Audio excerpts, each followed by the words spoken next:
Hey, good morning, Norm, Laurie. So good to have this chance to hear from you, to see you. Obviously, for all of us, we would love to be able to have a personal, face-to-face conversation, probably a hug or a handshake and all of that, but still not really a part of our possibility, our reality here. But we do want to stay connected.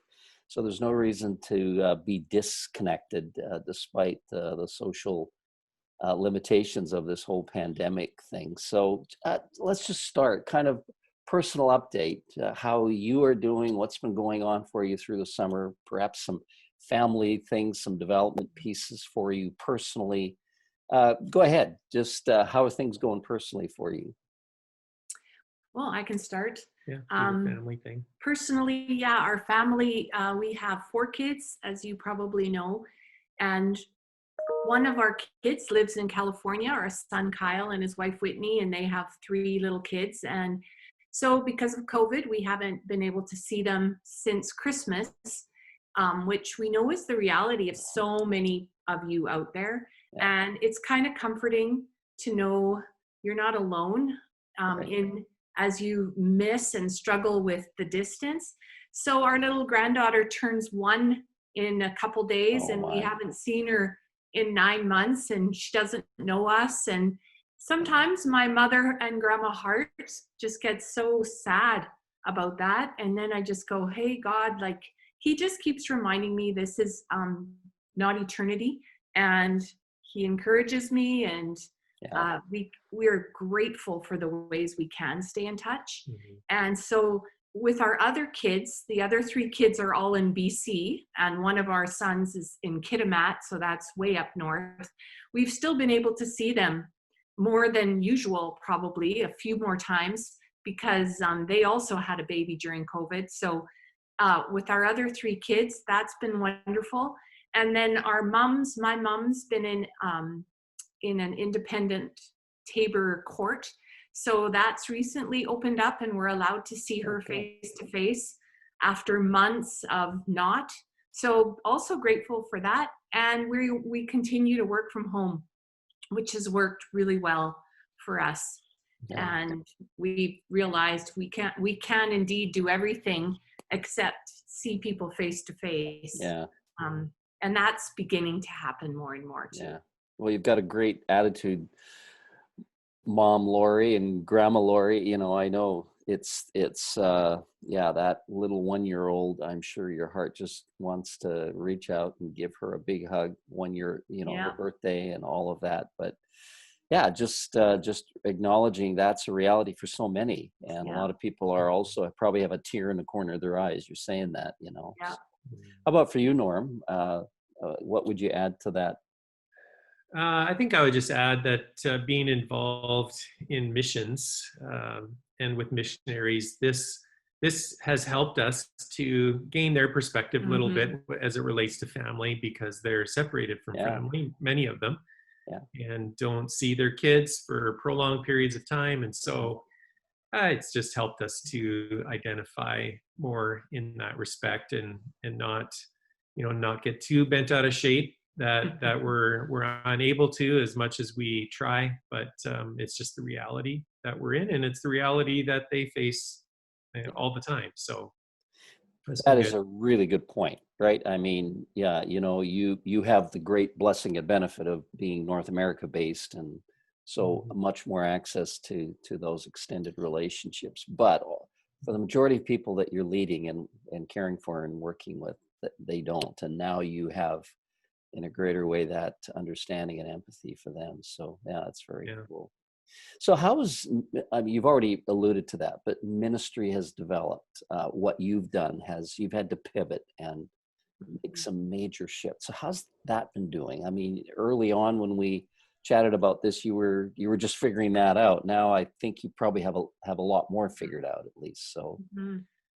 what's going on? Well, yeah, I wish I had a lot more figured out, but you know, we're thankful that we have a God who doesn't get nervous about these kinds of things, Mm. and he gives us wisdom as we just keep walking in step with the Spirit, and that's kind of the posture that we're taking.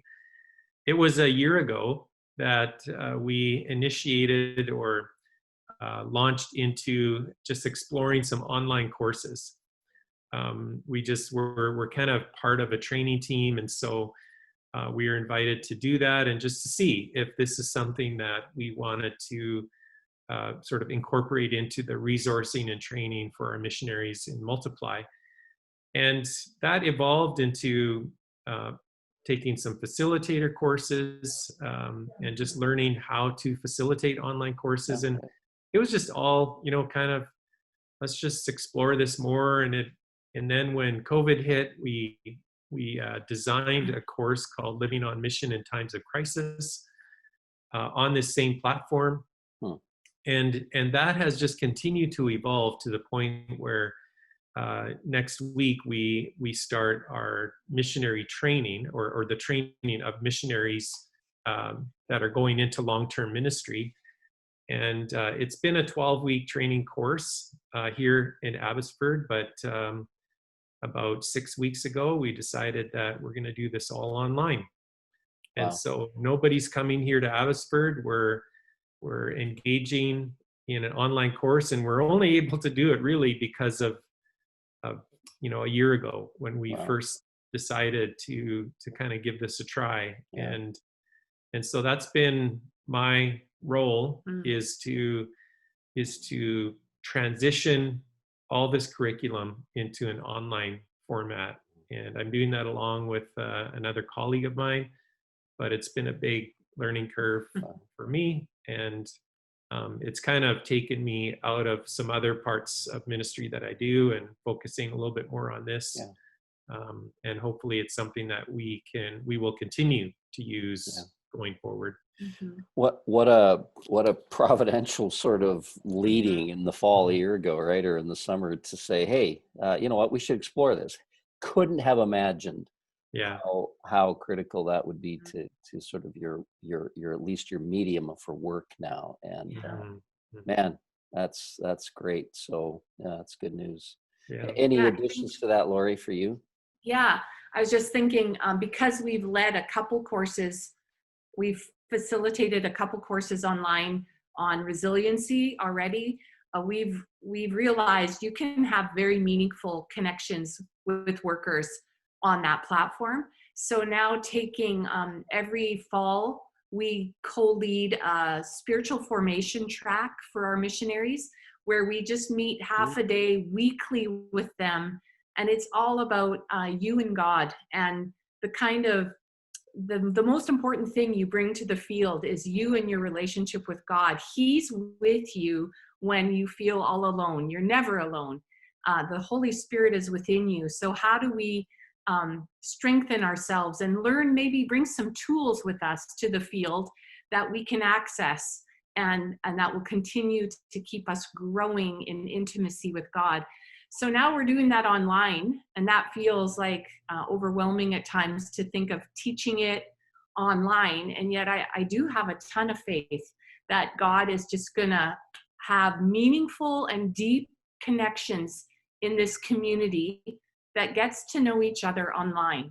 It's unusual, but I just think, well, this is what it is, and he is there, and he's gonna cultivate that amongst us. And so I'm excited, and also wondering, I wonder how that's going to go, how to keep engaging while we're online or doing different forums. It's just going to be different. But we decided to bring people here and try to do it in community in the midst of so many unknowns still. This felt wiser, even though it was hard. And so that was the decision we made, and I don't doubt it, but it's gonna be different for sure. Well, I really applaud that. I think we've all kind of known that a crisis like this is going to provide the opportunity to discover a new wineskin for everything, right?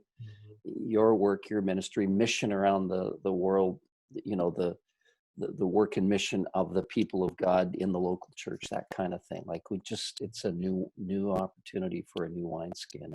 And in that, the Father has complete control and has a plan and a purpose for the advancement of the kingdom of God, right? In every Mhm. way.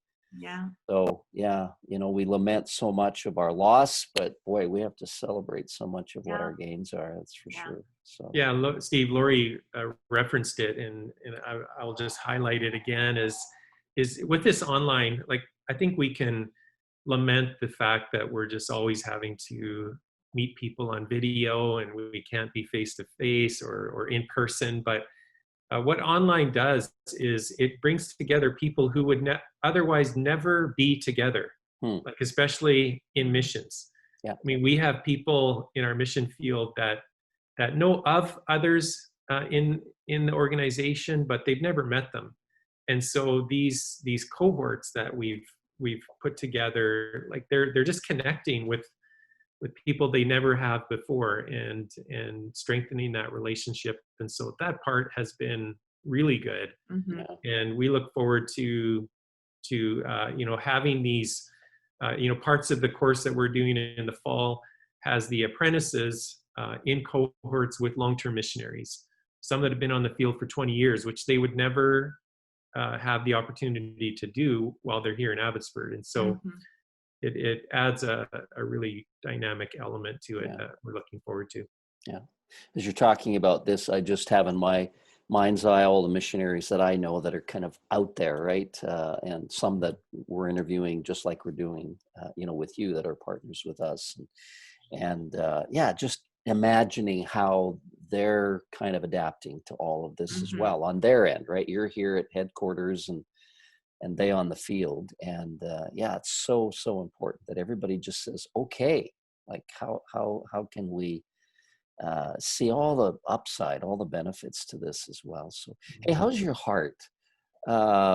Because like, I mean, you updated us kind of personally, but it becomes a little more kind of intimate in a way. So how you doing at your spiritual level? What's God saying to you? What are you hearing in all of this as you kind of process your own spiritual condition and journey? Yeah. Yeah, what can you comment about that? Well, I can go. It's what COVID has done for us is helped us establish a healthy rhythm. Um, we don't have kids at home, and so that hasn't been a difficult thing to do to make the transition. We've been working together for some time now, and so even while we have separate offices at work, now that we're in the house together, working together, we've had to, kind of manage that a little bit differently, but it's been good. Taking regular walks together, praying on those walks, and that's been really good. And I'd say from a personal level, you have to be intentional. Like we always have to be intentional. It doesn't matter what kind of situation we're going through, you have to be intentional. And so uh, continuing the quiet time that I've had, but it still changes. Like even despite the fact that I'm at home, I have to continue to be intentional about my quiet time with God, and investing in my soul and in the health of my soul, so that I'm just not getting sidetracked. We know that being home, Netflix and Prime Video, like all of these entertainment features, take more of a precedence because people just want to escape a little bit. And so just maintaining the health of my soul has kept me grounded. And I know that my tendency could be to go there and just binge on some shows, right? And Yeah, so that's been helpful. that's great. Yeah, for me, I think of the focus of what I invest in during training in our workers is a spiritual resiliency for the long haul of ministry. How do you stay spiritually healthy for the long haul? And I I have to totally apply that to myself and pay attention and notice when I am not feeling like I'm doing that great. So even right now, we have a lot of workers stranded in North America because they can't get back to their countries where they serve. So we have a good number, and so there's that to attend to, and there is this new training to attend to, and everything else that comes up. And I just found myself feeling stressed, and then I can get anxious, and then just going, oh yeah, God, you just say to be anxious for nothing. So what's going on? Something's up in me. What am I carrying? What have I come under that I'm not supposed to come under? And just continuing to keep my soul healthy and to tend, something he said to me at the very beginning of COVID was tend to your garden, tend well to your garden. And so that is how we help others, is by tending well to ourselves spiritually, right? Yeah. And so I just have to practice what I preach and pay attention to when I need to get away and spend more time with the Lord, because I can tell I need to, and not to push that aside, but to really tend to that and pay attention. And so that's a great word for everybody who's hearing you talk, because like spiritual resiliency for the long haul of ministry, I think was the phrase you used. And that's we all have to figure that out, right? And so that's a really good word. Pay attention to your garden. And so we take that. So okay, we want to be able to pray for you, and I've already heard in the interview a couple of ways that I can highlight. You can add to it if I've missed something, but certainly this whole online now teaching training piece, Norm, you're about to launch into that. I think you said in a week, and we want to be praying for this new tool, but sort of the new reality of how the tool works, and maybe adapting. Even as you're kind of in it. So we're going to be praying for you that way, Lori, as well. Sort of this, okay, so now, how do we do these times of spiritual refreshment with individual missionaries, right? Or these, what did you call them? They're little spiritual kind of, how's your heart with God? You spend a half a day with a missionary. Yeah. I mean, that's huge. Like, I don't know if you could do that in your previous interactions, but that's really significant. Certainly at the personal level, connecting with family that you can't get to. They live in the U.S. You've got grandchildren that you want to be with, and yet you've had a great attitude. We want to pray for you as you kind of work that through at a personal level, and trust that God will meet that heart need in other ways for you. And then just your personal spiritual journey, right? As you're in this, you're listening to God, you're as Norm, as you said, you gotta, like, you have to keep your rhythm, your healthy rhythm, and not get sidetracked by escapism and all of that. I mean, hey, watching a Netflix movie occasionally is a good thing, but like, just not to let that kind of take over as a way of running away from life. So are there things that I missed that you want to add to that? One thing is, our son Trevor is getting married on October 17th, right, which was planned pre-COVID. And of course, at that time, we thought that's just so long a ways, it's going to be fine. And now the reality is Kyle and Whitney likely won't be able to come to their own brother's wedding because of the quarantine and how much work. Kyle's an accountant, and they have a big tax deadline in the US right then. It's like, to me, feels like a miracle if they will actually be able to come now that we get right down to it. Yeah. And that just is so sad. It is. Oh, I'm sorry. That's hard. Yeah. Well, okay, we'll add that. Yeah, I knew that. You have the last of your adult children getting married. Yeah. Wow, it's a big deal. And again, that's another excitement, but kind of a hard thing when everybody can't be together. Hey, listen, so wonderful to chat with you today. We love you so much, and we're with you. We're on with you, even though we're not seeing you every week in person. So thank you for helping us again, just capture some of the ways that we can be with you on this mission. as partners. So God bless you guys and be encouraged. You know, we're here for you when you need us, and Mm. we trust that we'll be able to continue to encourage you in the long haul here. So God bless you. Thanks for the Yeah. interview. Thanks, Thanks so Steve. much.